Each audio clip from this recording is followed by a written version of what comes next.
guys, இன்றைக்கி நம்ம resin art பண்ண போகிறோம். ஸோ ஃபர்ஸ்ட் க்ளவுஸ் எடுத்துக்கோங்க.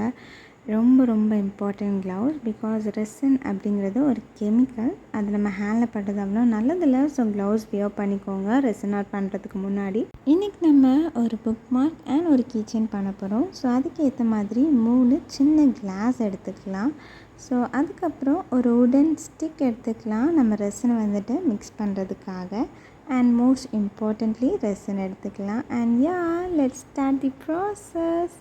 ஸோ நான் வாங்கியிருக்கிற ரெசின் வந்துட்டு 2:1 ரேஷியோ, அதாவது 2 times resin and 1 times hardener நம்ம வந்துட்டு யூஸ் பண்ணணும்.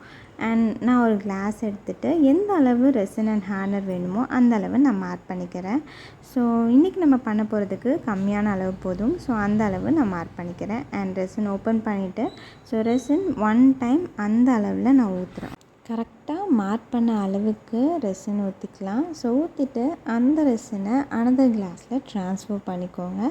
ஸோ நல்லா இருக்கிற ரெசின் அவ்வளோத்தையும் கரெக்டாக ட்ரான்ஸ்ஃபர் பண்ணிக்கோங்க. பிகாஸ் அளவு ரொம்ப முக்கியம்.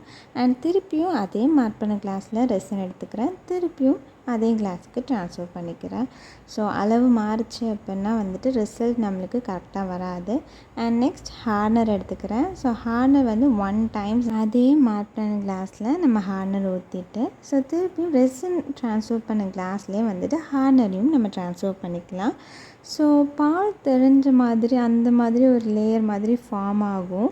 ஸோ அதை வந்துட்டு கிளியர் லிக்விடாக வர வரைக்கும் நல்லா மிக்ஸ் பண்ணணும். லைக் மினிமம் ஒரு 5 minutes ஆட்டி நல்லா மிக்ஸ் பண்ணுங்கள்.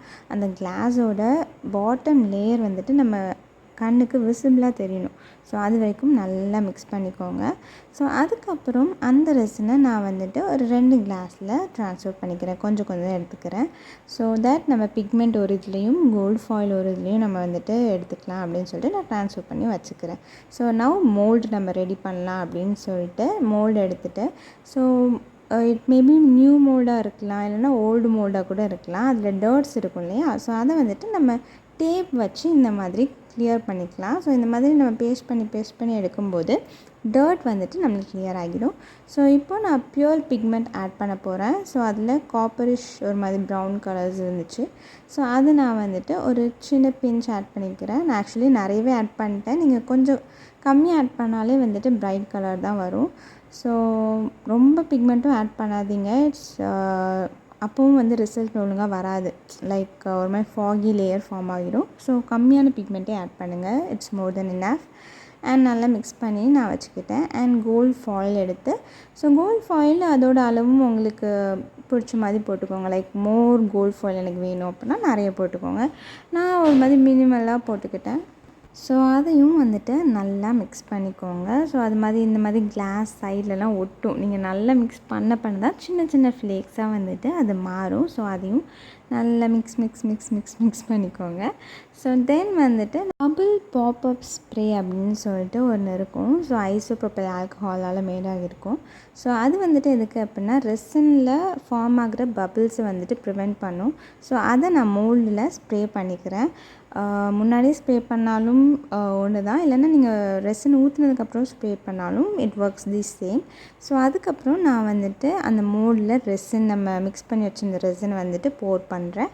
ஸோ மேலே வந்துட்டு அந்த கலர் ரெசினும் கீழே வந்துட்டு கோல்டு ஃபாயில் ரெசினும் வந்துட்டு நான் அப்படி ஸ்லோவாக வந்துட்டு போர் பண்ணுறேன். ஸோ அப்படி கொஞ்சமாக அப்படி வந்துட்டு போர் பண்ணுங்கள். எனக்கு வந்துட்டு கோல்டு ஃபாயில் கொஞ்சம் கம்மியாக அந்த மாதிரி இருந்துச்சு. ஸோ நான் அதை வந்துட்டு ஐஸ்டிக்கில் எடுத்து அங்கங்கே வச்சுக்கிட்டேன். ஸோ இந்த மாதிரி தான் நான் புக் மார்க் பண்ணேன். அதுக்கப்புறம் நான் மைனிங் இருந்த ரெசினில் ப்ளூ பிக்மெண்ட் ஊற்றி இந்த மாதிரி சின்ன புக் மார்க் அண்ட் ஒரு ஆல்ஃபபெட் கீச்சனுக்காக ஆல்ஃபபெட் மோல்ட்லேயும் ஊற்றி இந்த மாதிரி பண்ணியிருந்தேன். அண்ட் நீங்கள் அன்மோல்ட் பண்ணும்போது கண்டிப்பாக 24 hours கழித்து தான் அன்மோல்ட் பண்ணணும்.